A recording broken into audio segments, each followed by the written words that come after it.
मैं आपका दोस्त Santosh Kumar Sharma youth competition times के ऑनलाइन प्लेटफॉर्म पे आपका बहुत बहुत स्वागत और अभिनंदन करता हूँ।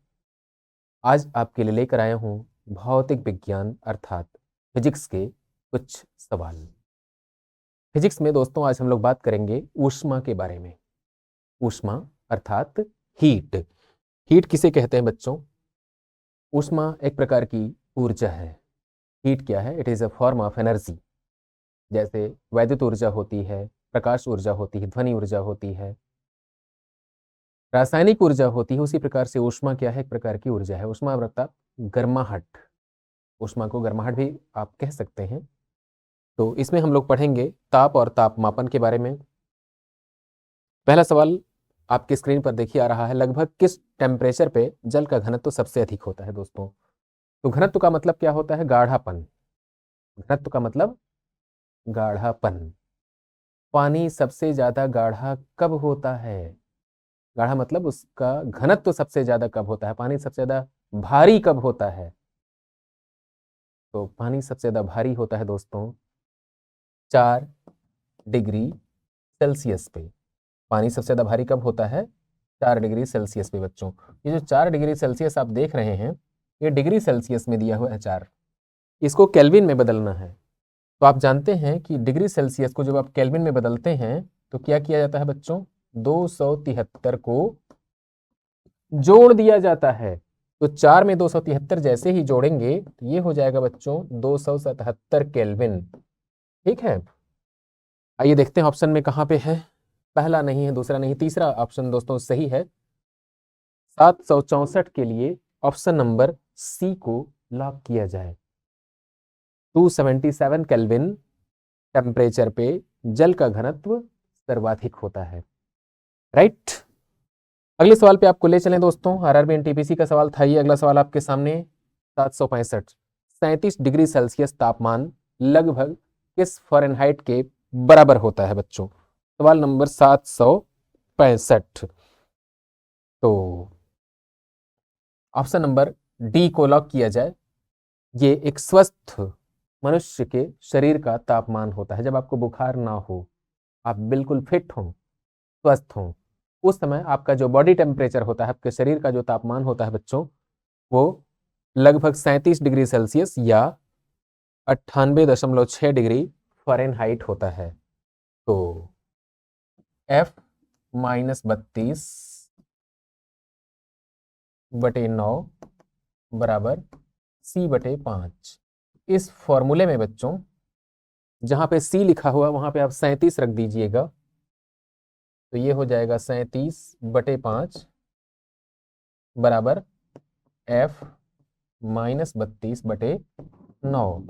तो आपको क्या करना है बच्चों, यहां से फ़ारेनहाइट का कैलकुलेशन करेंगे तो वो कितना आएगा आपके लिए? वो आएगा आपके लिए 98.6 degree Fahrenheit. Option number D को लॉक कर दीजिए। एनटीपीसी आरआरबी स्टेज 2 13 जून 2022 को पहली पारी में पूछा गया था दोस्तों ये सवाल। अगला सवाल आपके सामने आ रहा है ये, 0 डिग्री सेल्सियस या सेंटीग्रेड कितने डिग्री फ़ारेनहाइट के बराबर होता है बच्चों? बहुत अच्छा सवाल।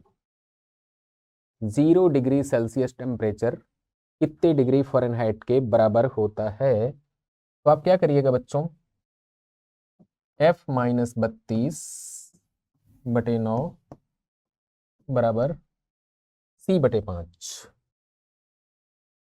0 डिग्री सेल्सियस जहां पे C लिखा हुआ है वहां पे आप क्या करिएगा? 0 लिख दीजिए। जैसे 0 में 5 का भाग देंगे तो कितना आएगा? 0। 9 का 0 में गुणा कर दीजिए तो F बराबर कितना आएगा? 32 डिग्री फ़ारेनहाइट। कहाँ पे है 32? ऑप्शन नंबर डी को लॉक किया जाए। सवाल नंबर 766 के लिए option number D is your correct answer. RRB NTPC का सवाल है 3/4/2016, पहला शिफ्ट, पहला स्टेज। आगे है बच्चों आपके सामने, 12 डिग्री सेल्सियस पर जल की भौतिक अवस्था क्या होगी? जल द्रव रूप में होगा।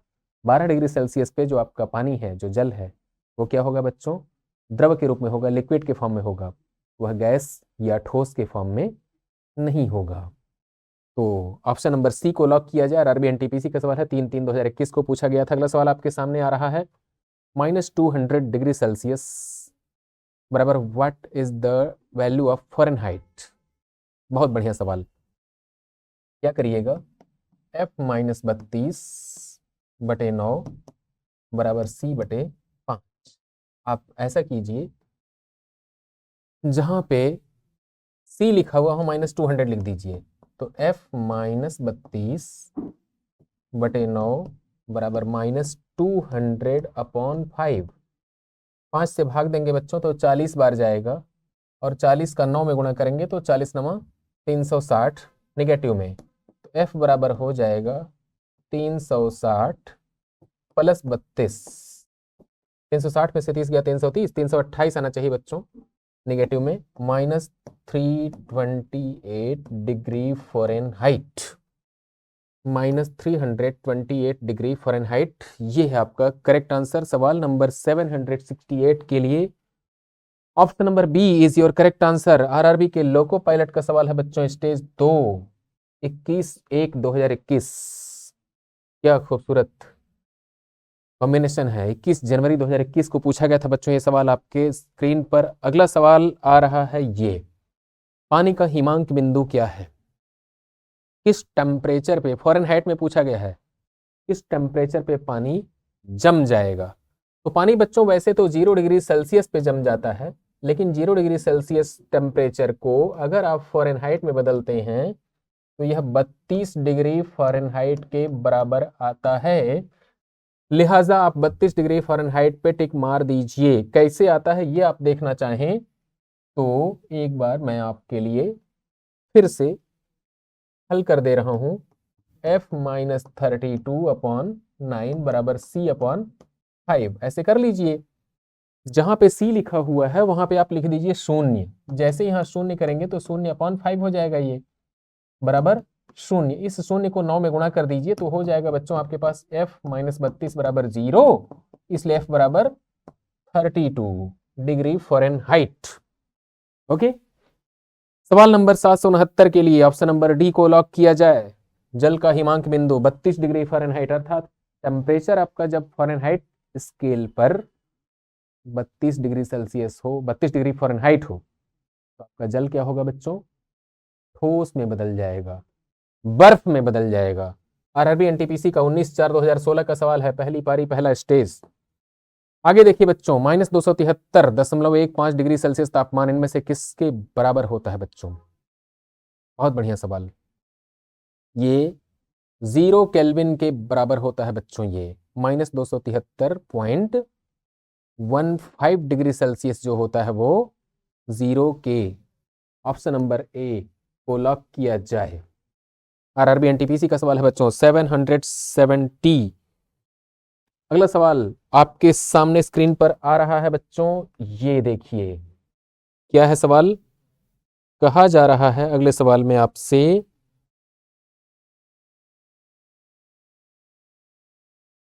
क्रायोजेनिक किसको दर्शाता है बच्चों। तो जो क्रायोजेनिक है बच्चों, ये किसको दर्शाता है, इस बात को देख लिया जाए। कम तापमान उच्च तापमान, कम दबाव उच्च दबाव, तो कम तापमान को दर्शाता है बच्चों। क्रायोजेनिक का मतलब क्या होता है, टेम्परेचर जब कम हो तो उसे क्रायोजेनिक कह के बुलाते हैं बच्चों। आरआरबी एनटीपीसी का सवाल है 19/4/2016, स्टेज पहला, शिफ्ट तीसरा। अगला सवाल आपके सामने आ रहा है, लगभग किस तापमान पर पानी का घनत्व अधिकतम होता है। 4 डिग्री सेल्सियस पे पानी का घनत्व सबसे ज्यादा होता है बच्चों। 4 डिग्री सेल्सियस से कम करेंगे तो भी पानी का घनत्व कम होने लगेगा, 4 से ज्यादा करेंगे तो भी पानी का घनत्व कम होने लगेगा।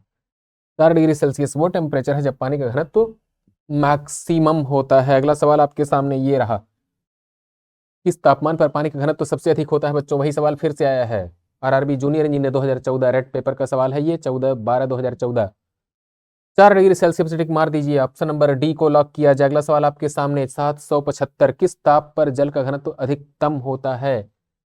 तो 277 केल्विन। क्यों, 4 डिग्री सेल्सियस सेल्सियस में है ना, इसमें आप 273 को जोड़ दीजिए। तो 4 डिग्री सेल्सियस में 273 को जोड़ेंगे तो 277 केल्विन हो जाएगा बच्चों।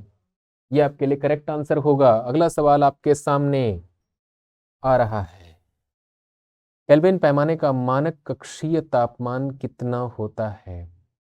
केल्विन पैमाने पर सवाल नंबर 776 कहा जा रहा है मानक कक्षीय तापमान 273 केल्विन।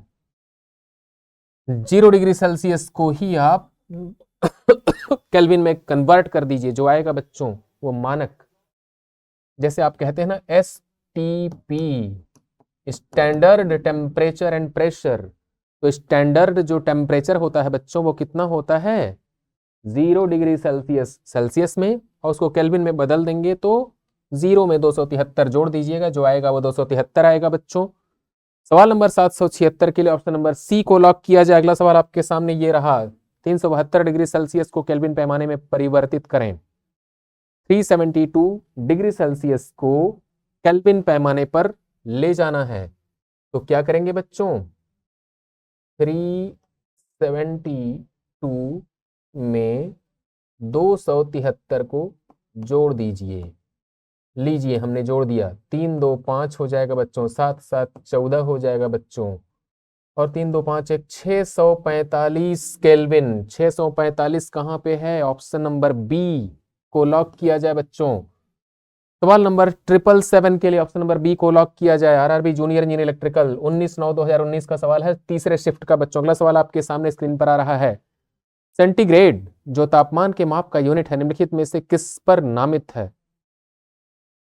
दोस्तों जो सेंटीग्रेड है वो केल्विन के नाम पर हो नहीं सकता, क्रिस्टिन के नाम पे हो नहीं सकता, स्ट्रोमर के नाम पे हो नहीं सकता, एंडर्स सेल्सियस के नाम पे हो सकता है। सवाल नंबर 778 के लिए ऑप्शन नंबर डी को लॉक किया जाए।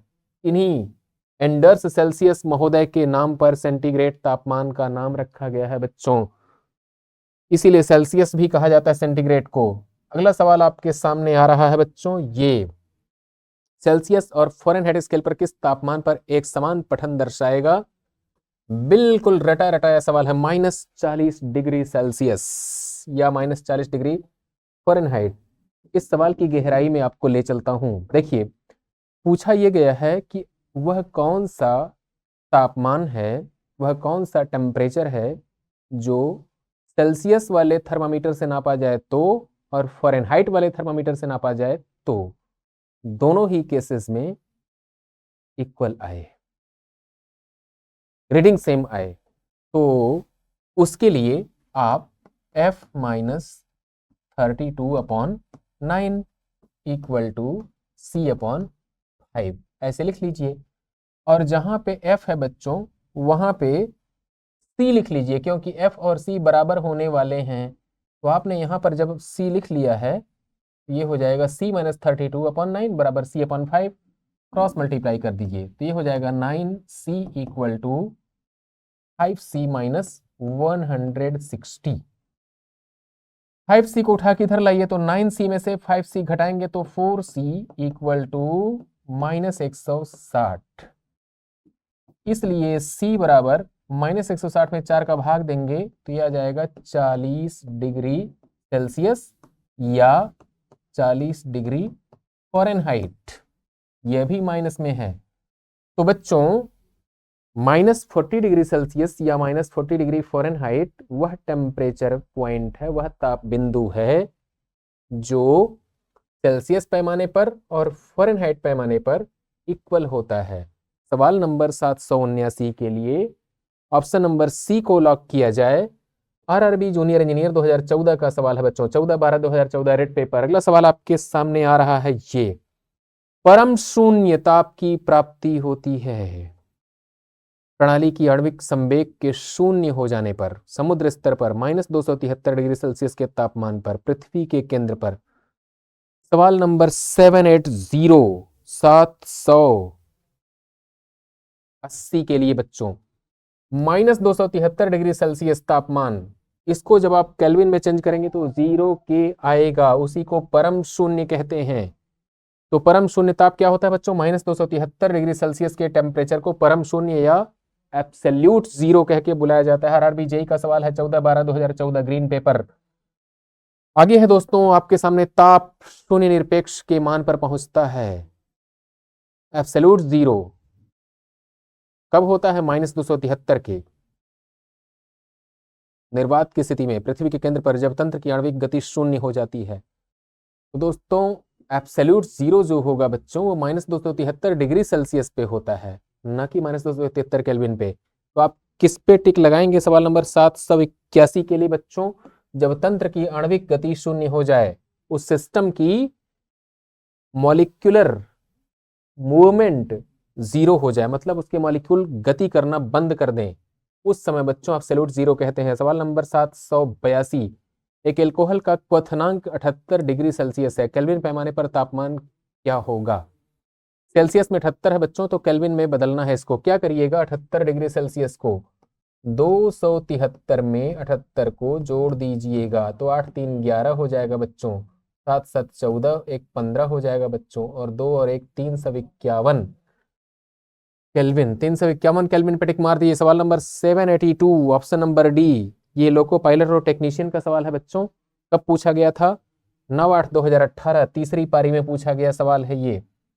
आगे आपकी स्क्रीन पर आ रहा है अगला सवाल, ये रहा 783, सेल्सियस से केल्विन पैमाने पर तापमान को बदलने के लिए आपको निम्न में से क्या करना होगा?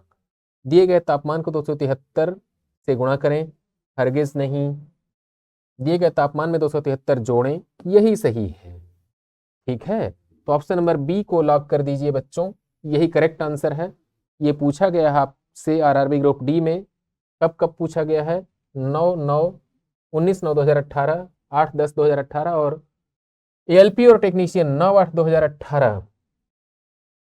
आपके सामने अगला सवाल आ रहा है बच्चों, ये स्क्रीन पर, ये उस तापमान का मान कितना होगा जो मानव शरीर में सामान्य माना जाता है?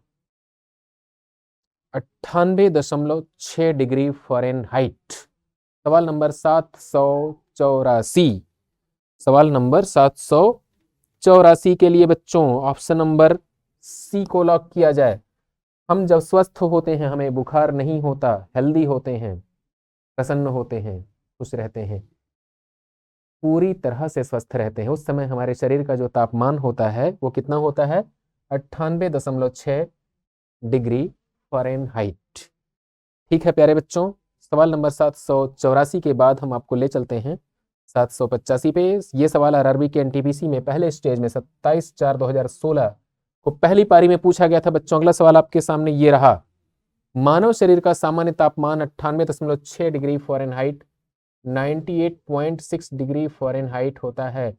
गलती से भी आप पहले पर टिक मत मारिएगा। 98.6 डिग्री सेल्सियस का मतलब आदमी जिंदा नहीं रह पाएगा। 37 डिग्री फ़ारेनहाइट ये बहुत कम होता है, इसमें तो आदमी का राम नाम सत्य हो जाएगा। 40 डिग्री सेल्सियस ये भयंकर वाला बुखार दर्शाता है।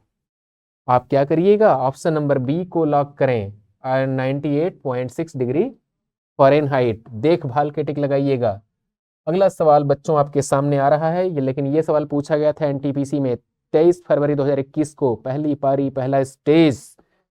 अगला सवाल है 786, 273 के का मान क्या है? What is the value of 273 kelvin?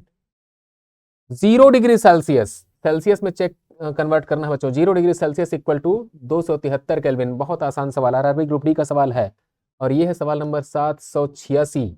आप लोग 786 से भली भांति परिचित होंगे। अमिताभ बच्चन की फिल्म आई थी कुली, उस फिल्म में दोस्तों अमिताभ बच्चन जिस बिल्ले का इस्तेमाल करते हैं वो बिल्ला नंबर 786 होता है। और 786 क्या होता है बच्चों? आप लोग जानते होंगे, बिस्मिल्लाहिर्रहमानिर्रहीम ऐसा बोलते हैं ना जब हम कोई शुभ काम करते हैं। तो 786 से हम लोग शुरुआत करते हैं, लेकिन हम लोग पहुंच चुके हैं अब 787 पे। दोस्तों सेल्सियस और केल्विन तापमान के बीच क्या संबंध है? सेल्सियस और केल्विन तापमान के बीच क्या संबंध है? What is the relationship between Celsius and kelvin? तो 0 डिग्री सेल्सियस बराबर क्या होता है बच्चों? 273 केल्विन। ये पहला वाला रॉन्ग है, तीसरा वाला भी रॉन्ग है बच्चों, और ये वाला भी रॉन्ग है बच्चों।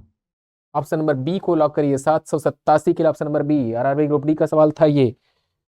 आगे ले चलते हैं बच्चों, आपको हम ले करके सवाल नंबर 788 पे। अगला सवाल ये रहा, निम्न में से कौन सा तापमान का मात्रक नहीं है?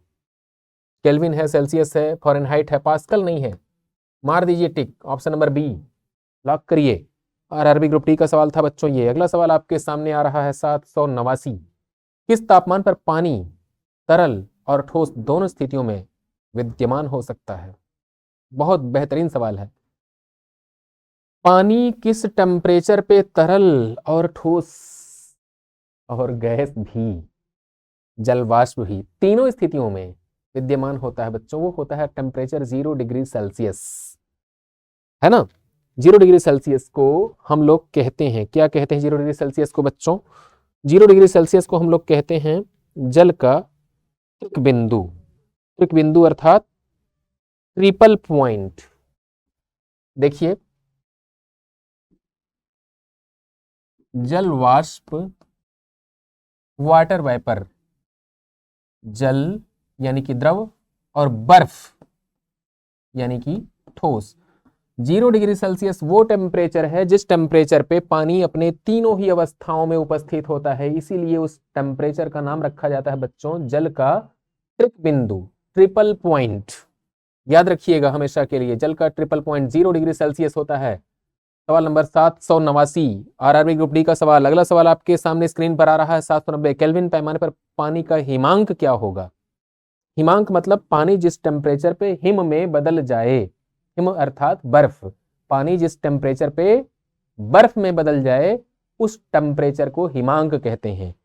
तो 0 डिग्री सेल्सियस पे पानी बर्फ में बदलता है बच्चों। 0 डिग्री सेल्सियस को 273 से जोड़ दीजिए तो 273.15 केल्विन। ऑप्शन नंबर डी को लॉक किया जाए। 790 के लिए option number D. RRB NTPC 30/12/2020 का सवाल है, दूसरा शिफ्ट, पहला स्टेज। अगला सवाल आपके सामने स्क्रीन पर ये रहा, बर्फ का गलनांक। बर्फ पिघलता है, यह भी 0 डिग्री सेल्सियस पे पिघलता है। 0 अर्थात 273 के। ऑप्शन नंबर ए को लॉक किया जाए बच्चों। अगला सवाल आपके सामने स्क्रीन पर आ रहा है 792। केल्विन पैमाने पर लिए गए ताप को सेल्सियस पैमाने पर बदलने के लिए आपको दिए गए ताप में से 273 घटाना होगा। 273 को घटाना पड़ेगा दोस्तों। तो घटा दिया जाए 273 को, ये लीजिए। ऑप्शन नंबर ए को लॉक किया जाए। आरआरबी जूनियर इंजीनियर 23 मई 2019 पहला शिफ्ट का सवाल है बच्चों ये, बेहद महत्वपूर्ण सवाल। अगला सवाल आपके सामने स्क्रीन पर, ऊष्मा चालन और विकिरण से घन वस्तु में ऊष्मा चालन की दर किस पर निर्भर नहीं करती है? सामग्री की घनता पर, सामग्री के आयाम पर, घर्षण पर, इलेक्ट्रॉनिक विन्यास पर। सवाल नंबर 793 793 के लिए दोस्तों आपको ले चलता हूं मैं।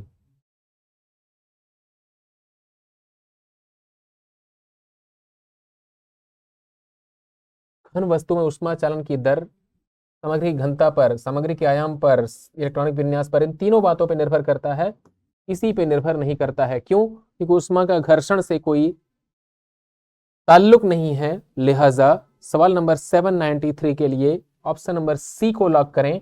आरआरबी एनटीपीसी 19/4/2016 का सवाल है बच्चों। आगे ले चलता हूं आपको 794 794 नंबर क्वेश्चन पे। 794 ध्यान दीजिए, 0 डिग्री सेल्सियस पर तरल पानी के कणों में उसी तापमान पर बर्फ के कणों की तुलना में अधिक ऊर्जा क्यों होती है?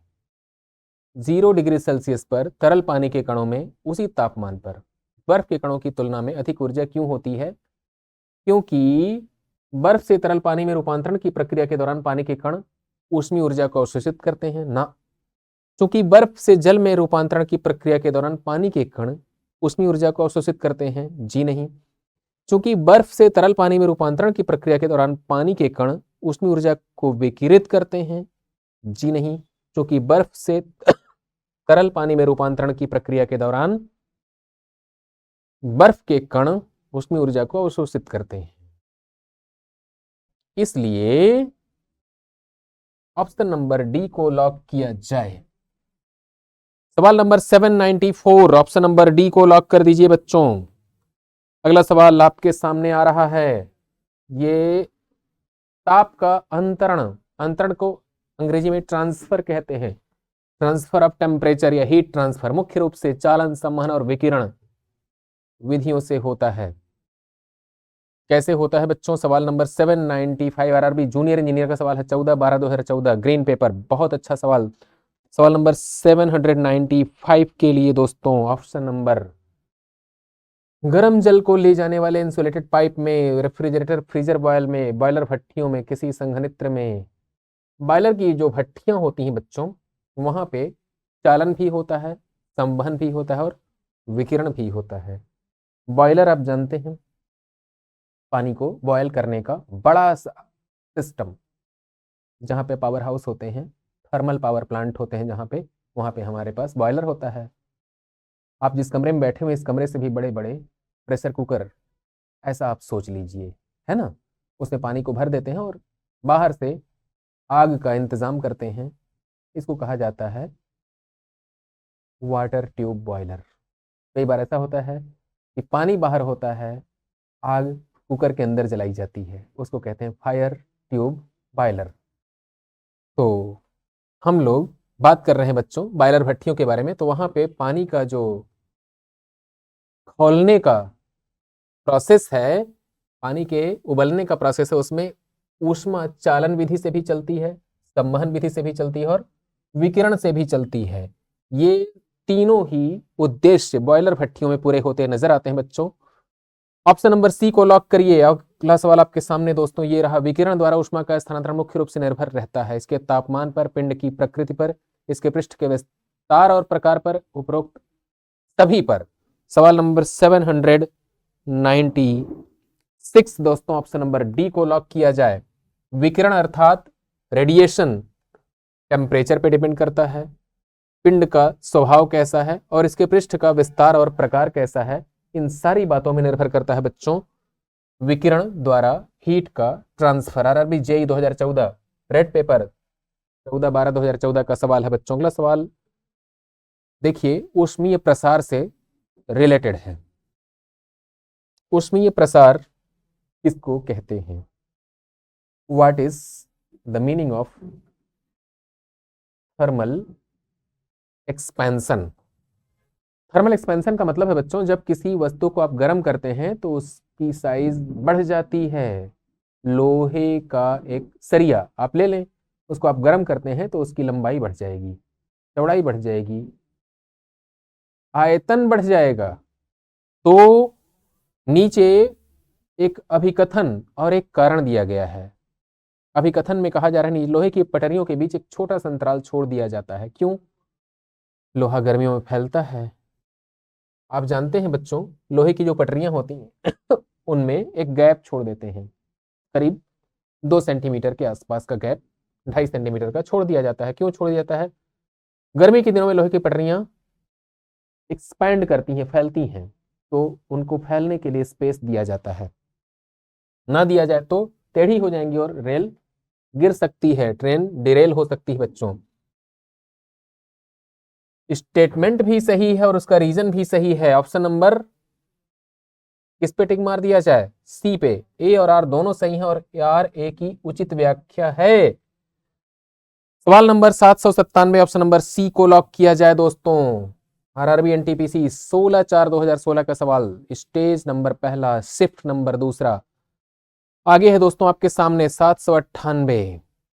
कौन सा वाला सिस्टम है जो तरल पदार्थों को एक स्थान से दूसरे स्थान पर संचरित करता है? संवहन संबंधी, तंत्रिका तंत्र संबंधी, उत्सर्जन संबंधी और श्वसन संबंधी।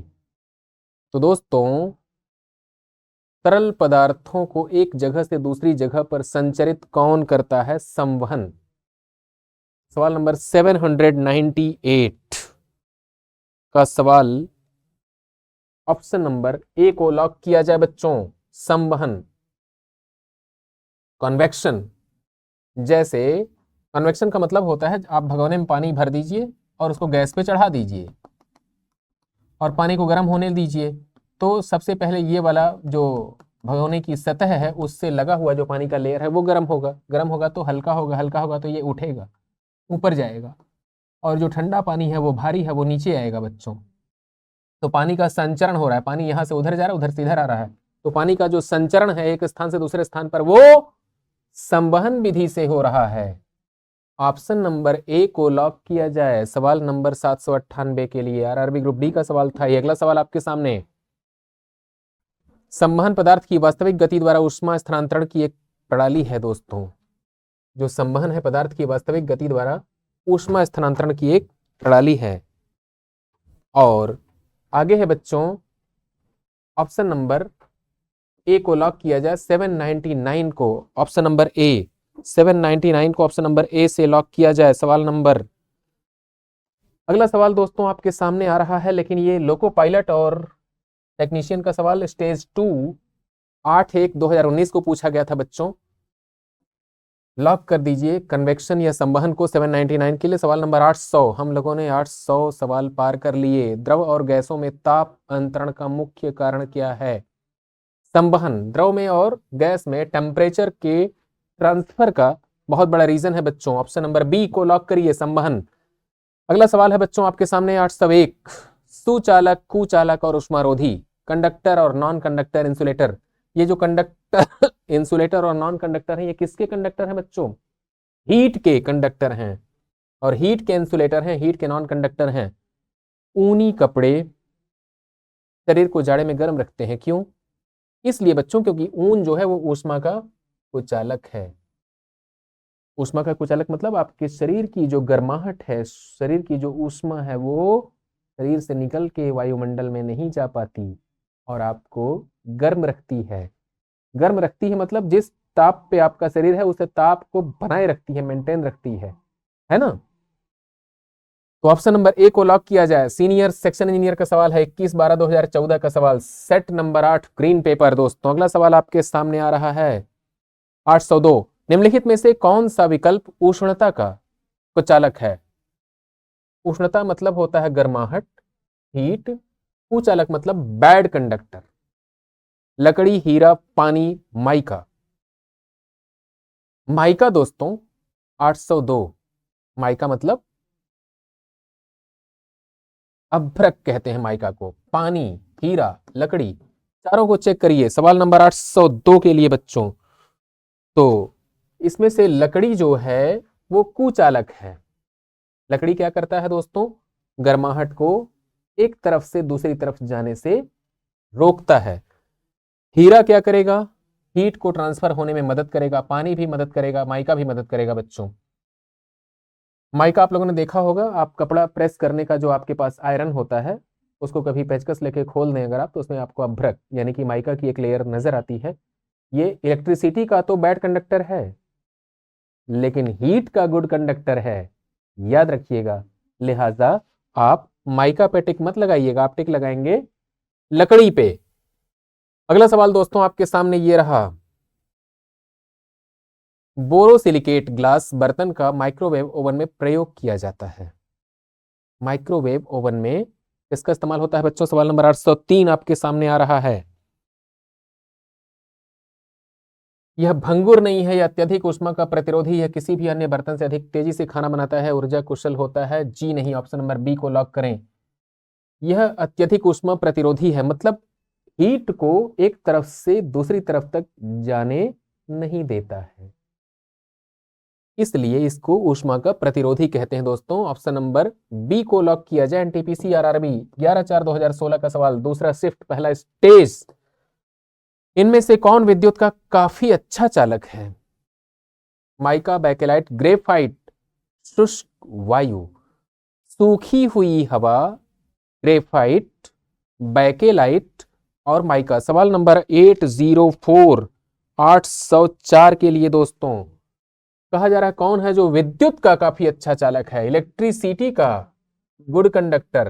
तो माइका से इलेक्ट्रिसिटी पास नहीं होती, बैकेलाइट से पास नहीं होती, सूखी हुई हवा से भी पास नहीं होती है, ग्रेफाइट में पास होती है।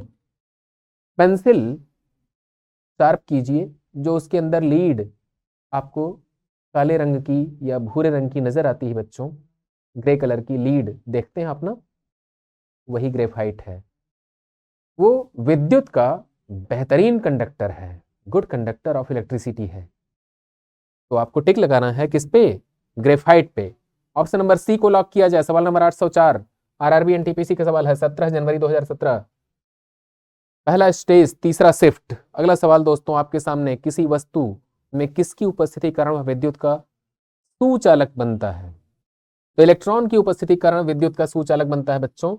अगर किसी मटेरियल में इलेक्ट्रॉन ज्यादा हो, या ऐसे कहिए कि फ्री इलेक्ट्रॉन ज्यादा हो, तब वह गुड कंडक्टर ऑफ इलेक्ट्रिसिटी कहलाता है। सवाल नंबर 805 के लिए ऑप्शन नंबर सी को लॉक करें। आरआरबी एनटीपीसी का सवाल है 17/1/2017। पहला स्टेज और तीसरा शिफ्ट। दोस्तों अगला सवाल आपके सामने, निम्नलिखित में से कौन सा विद्युत का सुचालक नहीं है? चीनी मिट्टी के बर्तन, एल्यूमिनियम, टंगस्टन, निकल। जो टंगस्टन है बच्चों, निकल है बच्चों, एल्यूमिनियम बच्चों, ये तीनों के तीनों गुड कंडक्टर ऑफ इलेक्ट्रिसिटी हैं। फिर चीनी मिट्टी का जो बर्तन है ना, ये इलेक्ट्रिसिटी का गुड कंडक्टर नहीं है, ये बैड कंडक्टर है, कुचालक है, अर्थात सुचालक नहीं है। आप किस पे टिक लगाएंगे? आपको टिक लगाना चाहिए ऑप्शन नंबर ए पर। कैसे? ऐसे, ये यूं। सवाल नंबर 806 के लिए ऑप्शन नंबर ए को लॉक किया जाए। दोस्तों अगला सवाल आपके सामने आ रहा है, निम्नलिखित में से कौन विद्युत आवेश का सुचालक है? कांच, कागज, तांबा, पानी। तांबा दोस्तों आवेश का बहुत बढ़िया कंडक्टर है। आवेश मतलब इलेक्ट्रॉन, इलेक्ट्रॉन मतलब इलेक्ट्रिसिटी, इलेक्ट्रिसिटी मतलब विद्युत। विद्युत के प्रवाह के लिए तांबा सबसे बढ़िया मटेरियल है बच्चों। कांच कुचालक है, कागज कुचालक है, पानी बहुत बढ़िया चालक नहीं है। ठीक है, तो तांबा जो है उस पर टिक मार दीजिए, तांबा सुचालक है। सवाल नंबर 807 के लिए ऑप्शन नंबर सी को लॉक किया जाए। अगला सवाल आपके सामने, निम्नलिखित में समानता का पता लगाएं। चांदी, तांबा, सोना, एल्यूमिनियम। चांदी है, तांबा है, सोना है, एल्यूमिनियम है, सभी विद्युत के अच्छे चालक हैं बच्चों। ये सभी सुचालक हैं, यही इनमें समानता है। ये सभी अच्छे विद्युत रोधी हैं, हरगिज नहीं। सभी कीमती धातुएं हैं, जी नहीं। कोई समानता नहीं है, जी नहीं। ऑप्शन नंबर सी को लॉक करें। Correct answer. सवाल नंबर 808 के लिए option number C, RRB NTPC का सवाल है। पहला स्टेज, पहला शिफ्ट 22/4/2016 का सवाल है बच्चों। आगे आपके सामने स्क्रीन पर आ रहा है सवाल नंबर 809। किसी ठोस धातु का ऊष्मीय चालकता सामान्यतः बढ़ते तापमान के साथ बढ़ेगा कि घटेगा कि स्थिर रहेगा, इसका घटना बढ़ना तापमान पर डिपेंड ही नहीं करता। आरआरबी के जूनियर इंजीनियर 2014 का रेड पेपर का सवाल है बच्चों। ये सेट नंबर 2, 14/12/2014। सवाल नंबर 809, ऊष्मीय चालकता निर्भर करती है किस किस बात पे निर्भर करती है बच्चों? सवाल नंबर 809 के लिए कृपया ध्यान दें, गौर से देखिएगा। किसी ठोस धातु का तापमान बढ़ा दीजिए तो ऊष्मीय चालकता घट जाती है बच्चों। ऊष्मीय चालकता मतलब होता है ऊष्मा को ट्रांसफर करने की योग्यता, ऊष्मा को ट्रांसफर करने की प्रॉपर्टी। तो वो प्रॉपर्टी टेम्परेचर बढ़ाने पे कम हो जाती है। ऑप्शन नंबर बी को लॉक करिए। आरआरबी जेईई 2014 का सवाल है बच्चों। अगला सवाल आपके सामने, निम्नलिखित में से कौन सा समूह में शामिल सर्वाधिक ऊष्मारोधी है? सबसे ज्यादा ऊष्मारोधी कौन है बच्चों? ये पूछा गया है सवाल नंबर 810 के लिए। रबड़, कांच, प्लास्टिक, एबोनाइट, कपास, तांबा। ऊष्मा का रोधी तांबा तो रोधी नहीं है, इसलिए पहला वाला ऑप्शन नहीं होगा। प्लास्टिक, एबोनाइट, कागज, कपास, बैकेलाइट, शुष्क हवा, रबड़। चांदी और तांबा और सोना लोहा, बैकेलाइट, शुष्क हवा, कागज, एबोनाइट, एल्यूमिनियम। इसमें सब कुछ ठीक था, एल्यूमिनियम हो गया, इसलिए ये नहीं हो सकता। चांदी और तांबा हरगिज नहीं हो सकता दोस्तों। पहले वाले में तांबा है इसलिए ये नहीं हो सकता। ऑप्शन नंबर बी को लॉक करें। प्लास्टिक है, एबोनाइट है, कागज है, कपास है, बैकेलाइट है, सूखी हुई हवा है, रबड़ है, ये सब के सब ऊष्मा के रोधी हैं, बैड कंडक्टर ऑफ हीट हैं दोस्तों। अगला सवाल आपके सामने आ रहा है, ये लेड और मरकरी तुलनात्मक रूप से ऊष्मा के चालक होते हैं। एल्यूमिनियम और सिल्वर, कॉपर और लोहा, कॉपर और एल्यूमिनियम क्या है दोस्तों? सवाल नंबर 811 कहा जा रहा है तुलनात्मक रूप से, तो कंपैरेटिव मतलब तुलना करनी है आपको। सोने, चांदी, तांबा, लोहा, एल्यूमिनियम में तुलना करनी है बच्चों। तो अगर यहाँ पे देखिए सिल्वर है, यहाँ पे देखिए कॉपर है, यहाँ पे देखिए कॉपर और एल्यूमिनियम है, इनकी तुलना में जो लेड होता है वो और जो मरकरी होता है वो, यह दोनों कुचालक होते हैं। वैसे तो कंडक्टर हैं ये हीट के, लेकिन इनसे तुलना किया जाए तो इनके मुकाबले में ये कुचालक होते हैं, और लिहाजा आपको टिक मारना है ऑप्शन नंबर ए पर। सवाल नंबर 811 के लिए ऑप्शन नंबर ए को लॉक किया जाए। आरआरबी ग्रुप डी का सवाल है 12/10/2018, तीसरी पारी का। दोस्तों अगला सवाल आपके सामने स्क्रीन पर। निम्नलिखित में से कौन सा प्रतिरोधक एक ऊष्मा संवेदनशील प्रतिरोधक के रूप में जाना जाता है? निम्नलिखित में से कौन सा प्रतिरोधक एक ऊष्मा संवेदनशील, ऊष्मा के लिए, हीट के लिए सेंसिटिव हो, उसको थर्मिस्टर कहते हैं बच्चों। ये नहीं, ये नहीं और ये भी नहीं, संधारित्र नहीं, ट्रांजिस्टर नहीं, द्विध्रुव नहीं, थर्मिस्टर होता है जो वो हीट को लेकर के बेहद सेंसिटिव होता है। ये 26/10/2018 को पूछा गया सवाल आरआरबी ग्रुप डी का। दोस्तों अगला सवाल आपके सामने देखिए, किरचॉफ और स्टीफन का नियम, न्यूटन का शीतलन नियम इस यूनिट से है। सौर कुकर के अंदर का रंग क्या होता है? बहुत बढ़िया सवाल, आरआरबी ग्रुप डी का सवाल बच्चों। सौर कुकर, सौर कुकर मतलब क्या होता है बच्चों? सोलर प्रेशर कुकर जो होता है उसके भीतर का टेम्परेचर और रंग क्या होता है बच्चों? तो काले रंग का होता है अंदर से वो। सौर कुकर के अंदर का टेम्परेचर, वो रंग क्या होगा बच्चों? कलर क्या होगा? काला। टिक मार दीजिए ऑप्शन नंबर सी पे। अगला सवाल आपके सामने, एक गर्म पिंड न्यूटन के ठंडक के नियम का अनुसरण करता है। पिंड का प्रारूपी तापमान समय के साथ आरेख क्या होगा बच्चों? जैसे जैसे समय बीतेगा, समय के साथ उसका तापमान गिरता है, लेकिन पहले तेजी से गिरेगा और फिर धीरे धीरे गिरेगा। मतलब क्या निकला? ये टाइम है बच्चों और ये टेम्परेचर है बच्चों। समय के साथ तापमान में गिरावट पहले तेजी से होगी, फिर तापमान में गिरावट की रफ्तार धीमी पड़ जाती है। इस तरह का ग्राफ कहां पे है? ऑप्शन नंबर डी लॉक किया जाए। आरआरबी जेई का सवाल है 14/12/2014 green pepper. Option number D को लॉक किया जाए। कैसे लॉक किया जाए? ऐसे, ये लॉक कर दिया ऑप्शन नंबर डी। सवाल नंबर 814 ऑप्शन नंबर डी। दोस्तों अगला सवाल आपके सामने स्क्रीन पर ये रहा, अवस्था परिवर्तन और गुप्त ऊष्मा। लैटेंट हीट किसको कहते हैं? ऊष्मा की वह मात्रा जो टेम्परेचर को बढ़ाती नहीं बल्कि अवस्था को बदलने में खर्च होती है, उसे गुप्त ऊष्मा कहते हैं। वह तापमान क्या कहलाता है जब एक ठोस वस्तु वायुमंडलीय दबाव पर पिघलकर द्रव बन जाता है? उसे गलनांक कहते हैं बच्चों। गलनांक मतलब मेल्टिंग पॉइंट। गलनांक मतलब melting point. Option number A को लॉक करिए।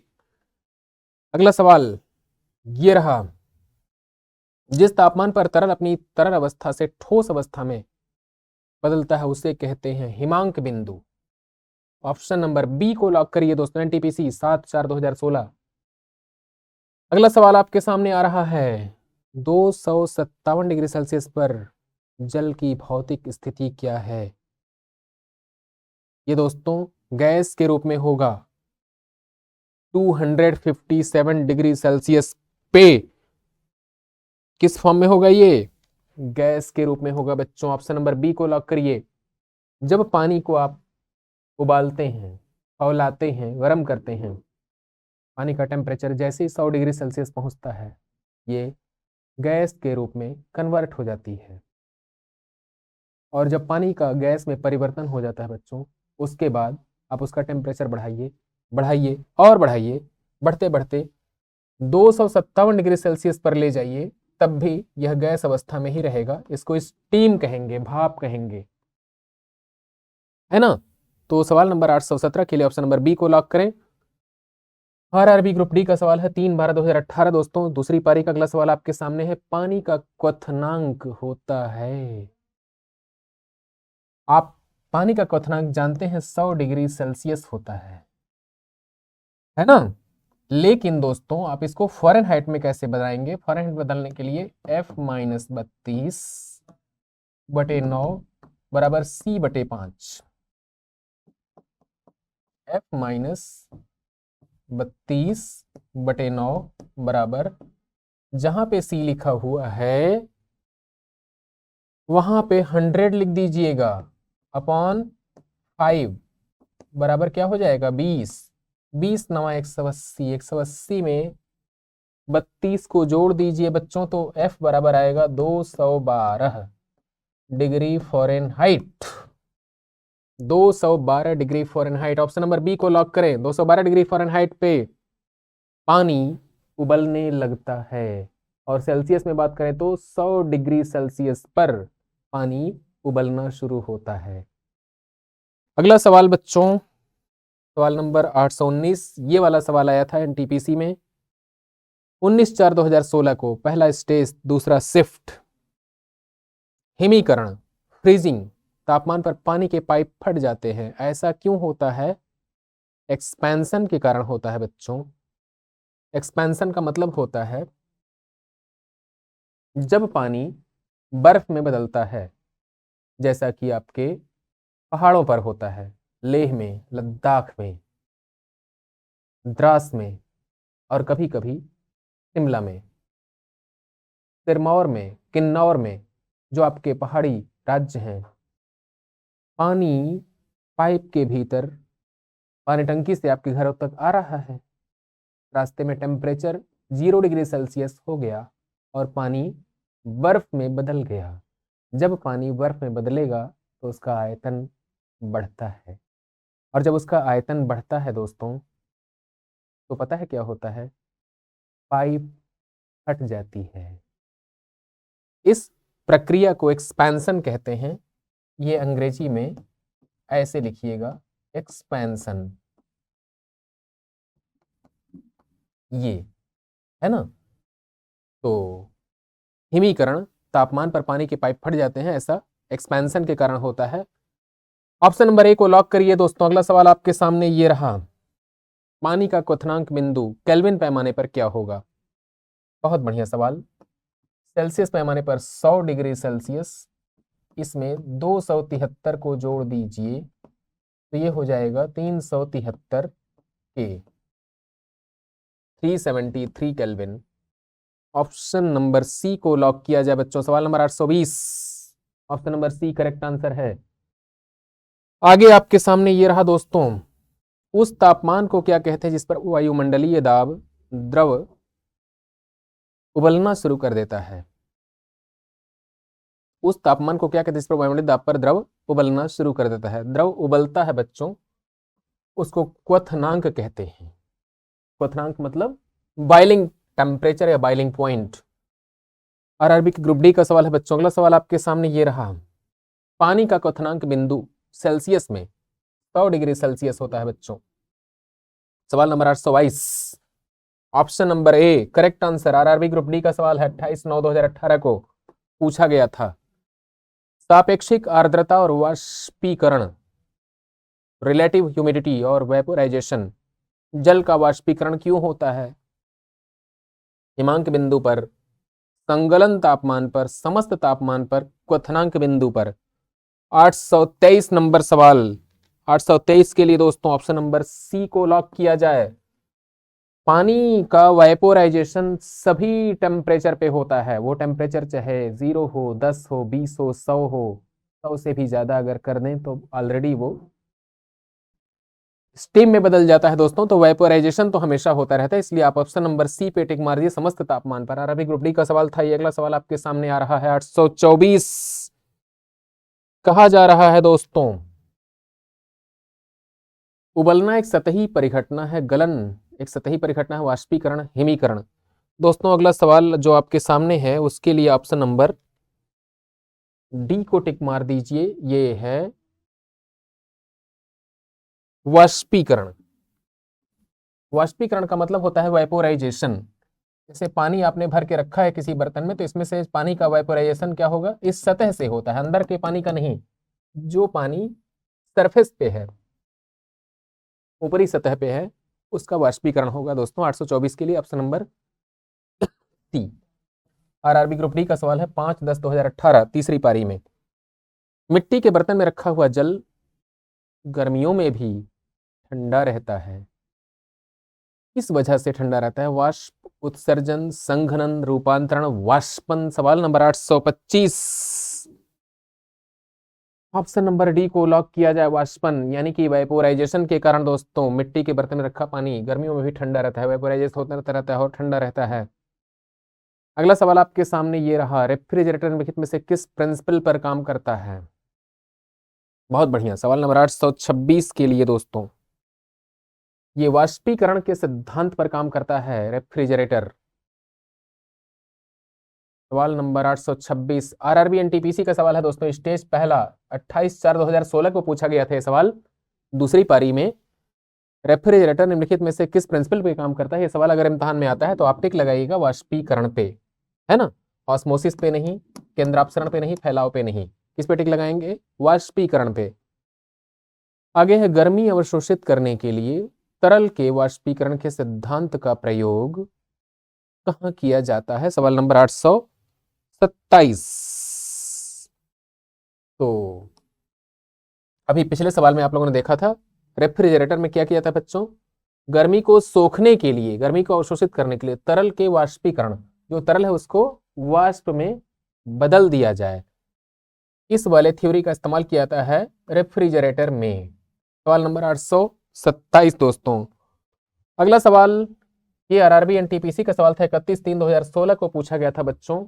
पहली पारी पहला स्टेज, गर्मी के मौसम में पंखा चलाने पर राहत मिलती है, क्यों?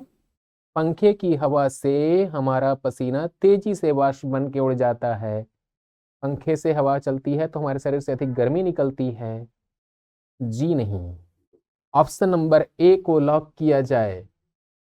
पंखे की हवा से हमारा पसीना तेजी से वाष्प बन के उड़ जाता है और हमको ठंडक का एहसास होता है। सवाल नंबर 828 के लिए ऑप्शन नंबर ए को लॉक किया जाए बच्चों। सवाल नंबर ये सवाल 828 आरआरबी जेई में पूछा गया था येलो पेपर में 14/12/2014 को। अगला सवाल आपके सामने, निम्न में से कौन सी एक सतही घटना है दोस्तों? तो वाष्पीकरण एक सतही घटना है बच्चों। ऑप्शन नंबर सी को लॉक किया जाए। लोको पायलट और टेक्नीशियन का सवाल 13/8/2018 को पूछा गया था ये सवाल।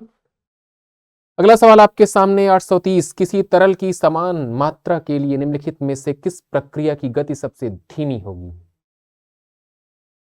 क्वथन की, संघनन की, वाष्पीकरण की, हिमांक की। Question number 830। क्वथन जल्दी होगा, संघनन जल्दी होगा, हिमांक जल्दी होगा, वाष्पीकरण धीरे धीरे होगा दोस्तों, इसमें बहुत टाइम लगेगा। किसी तरल की समान मात्रा के लिए निम्नलिखित में से किस प्रक्रिया की गति सबसे धीमी होगी? मतलब 1 लीटर पानी को क्या करना है?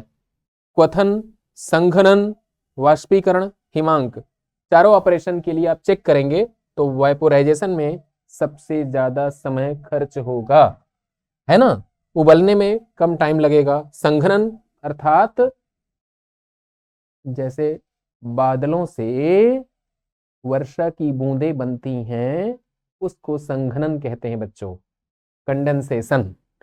वहां भी तेजी से होगा वो प्रोसेस, क्वथन भी तेजी से होगा, हिमांक भी तेजी से होगा, लेकिन वाष्पीकरण धीरे धीरे होगा, उसमें बहुत समय लगेगा।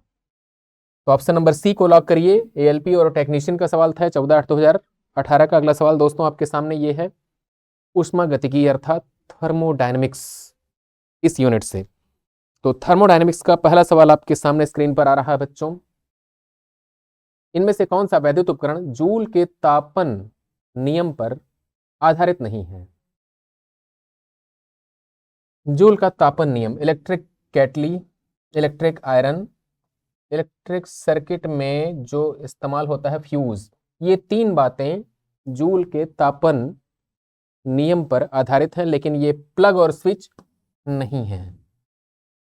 ऑप्शन नंबर बी को लॉक किया जाए। आरआरबी एनटीपीसी का सवाल।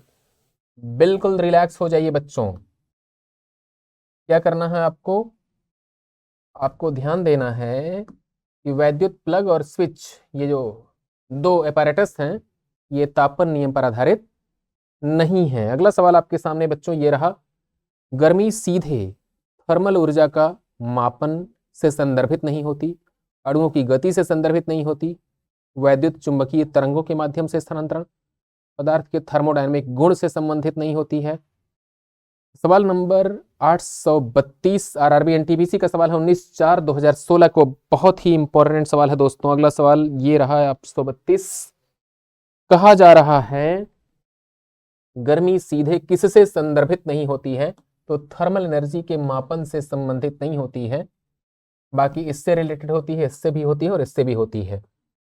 अणुओं की गति से, विद्युत चुंबकीय तरंगों के माध्यम से ट्रांसफर और पदार्थ के थर्मोडायनेमिक प्रॉपर्टी, इन तीनों बातों से संदर्भित होती है, रिलेटेड होती है, थर्मल एनर्जी के मेजरमेंट से रिलेटेड नहीं होती है। अगला सवाल आपके सामने बच्चों, स्थिर अवस्था में ऊष्मा प्रवाह का तात्पर्य क्या होता है? स्थिर अवस्था में, सवाल नंबर 833, स्थिर अवस्था में ऊष्मा के प्रवाह का मतलब क्या होता है बच्चों? ऊष्मा प्रवाह नगण्य हो, दो बॉडी के बीच का तापांतर ना हो, ऊष्मा प्रवाह की दर स्थिर हो या इसका प्रवाह समय पर आधारित ना हो, यही टिक मार दीजिए ऑप्शन नंबर सी। बॉडी का टेम्परेचर समान दर से बढ़े, जी नहीं, ऑप्शन नंबर सी को लॉक करें आप, this is your correct answer. RRB के एएलपी और टेक्नीशियन का सवाल है बच्चों, ये 29/8/2018 को पहली पारी में पूछा गया था। अगला सवाल आपके सामने आ रहा है, बहुत इंपॉर्टेंट, 834, ऊष्मा गतिकी का शून्यवां नियम, zeroth law of thermodynamics states. आप लोगों ने पढ़ा होगा ऊष्मा गतिकी का यानी कि थर्मोडायनेमिक्स का जीरोथ लॉ, पहला नियम, दूसरा नियम तो पढ़ते हैं आप, उसके पहले जीरोथ लॉ आता है बच्चों।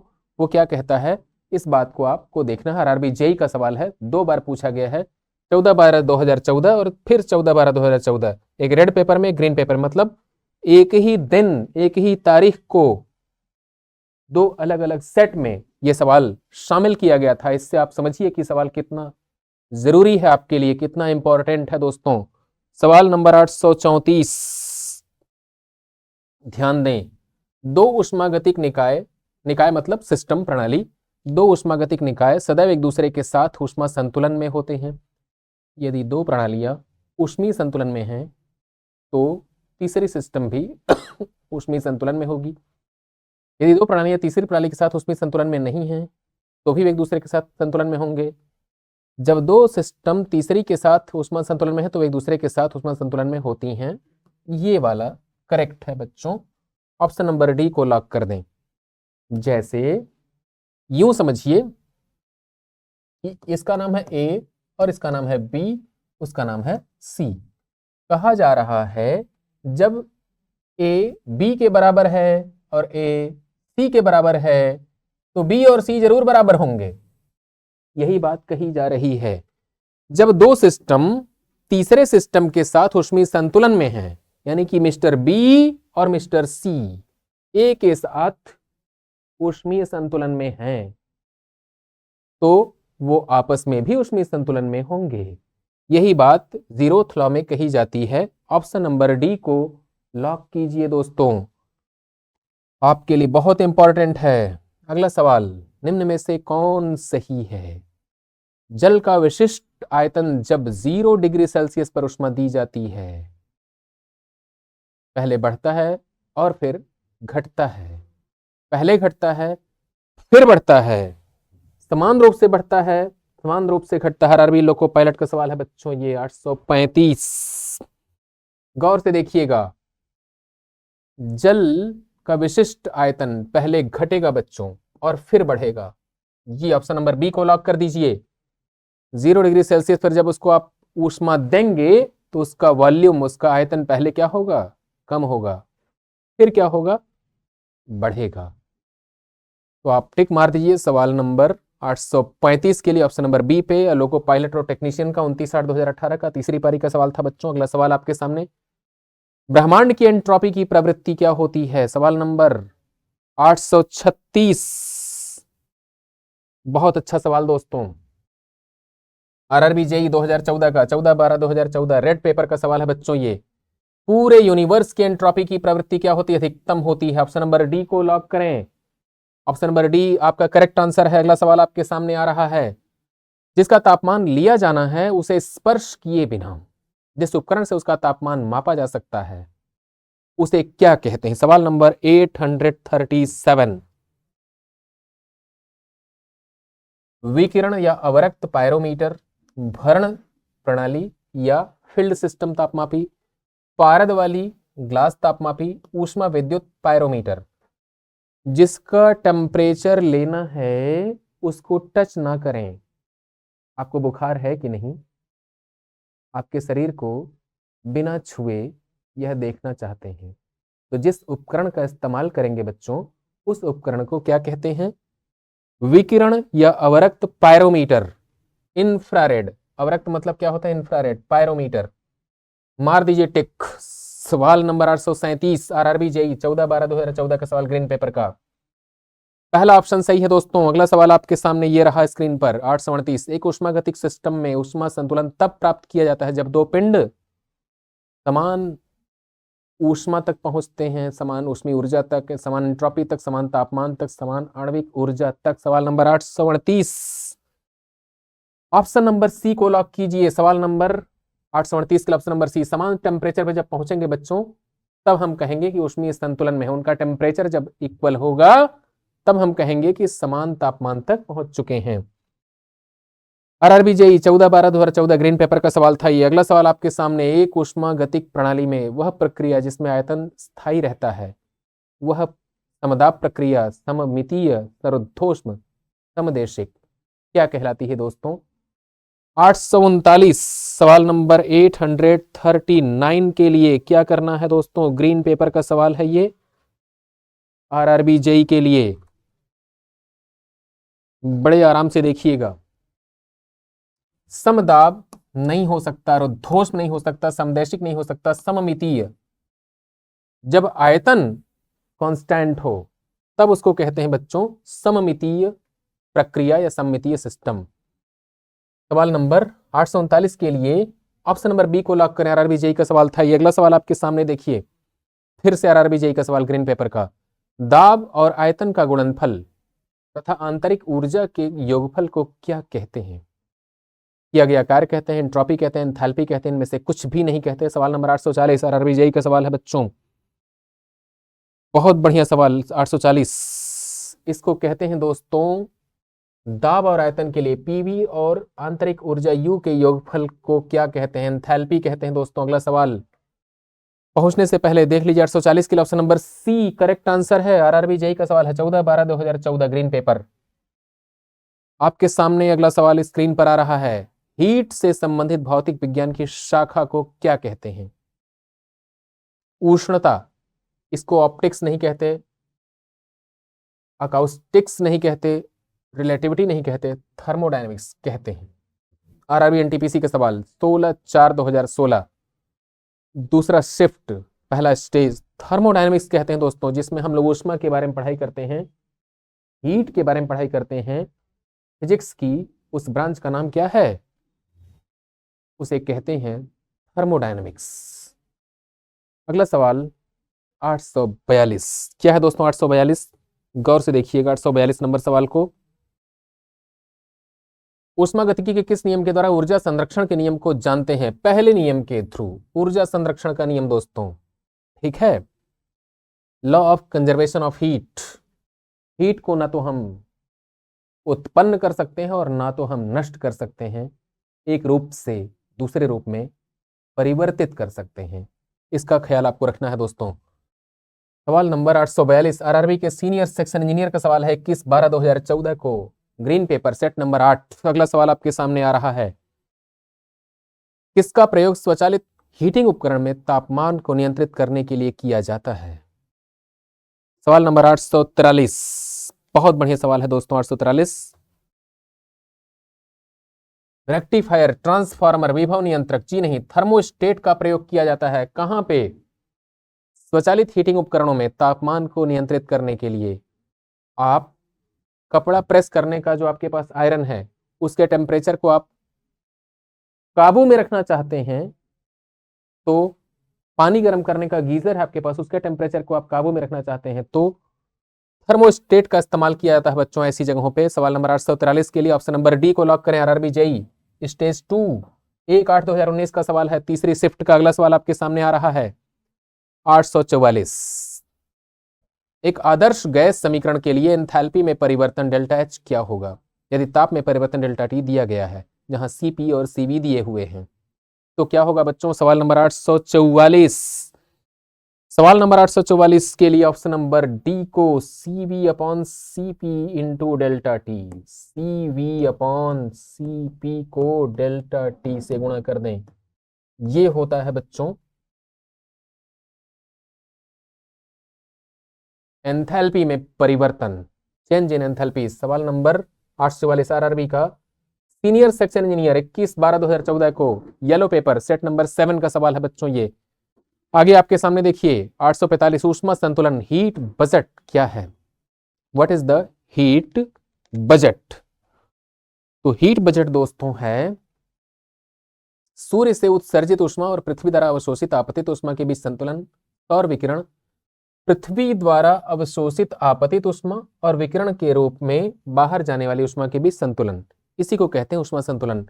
अर्थात हमारी जो पृथ्वी है वह जितनी ऊष्मा ले रही है उतनी ही ऊष्मा दे रही है। इस अवस्था को कहते हैं ऊष्मा का संतुलन। ऑप्शन नंबर सी को लॉक किया जाए बच्चों। आपके लिए जो करेक्ट आंसर है वो ये है option number C. RRB NTPC का सवाल है 25/1/2021 को पूछा गया था दोस्तों। अगला सवाल आपके सामने 846 नंबर ऊष्मा गतिकी का कौन सा नियम एंट्रोपी को डिफाइन करता है? सवाल नंबर 846 दूसरा नियम दोस्तों एंट्रोपी को डिफाइन करता है। ये सवाल पूछा गया था आरआरबी के सीनियर सेक्शन इंजीनियर में 21/12/2014 को सेट नंबर 7 येलो पेपर। तो दोस्तों इसी के साथ ये सवालों का सिलसिला यहीं पे हम करते हैं समाप्त। अपने दोस्त संतोष कुमार शर्मा को दीजिए आज्ञा। यूथ कंपटीशन टाइम्स के ऑनलाइन प्लेटफॉर्म पे आपको आरआरबी से संबंधित यानी कि रेलवे रिक्रूटमेंट बोर्ड से संबंधित सभी प्रकार की सामग्री मिल रही है और मैं आपके लिए लेकर आता हूं भौतिक विज्ञान के सवाल। आपसे अगली मुलाकात होगी अगले वीडियो में। तब तक के लिए आज्ञा दीजिए।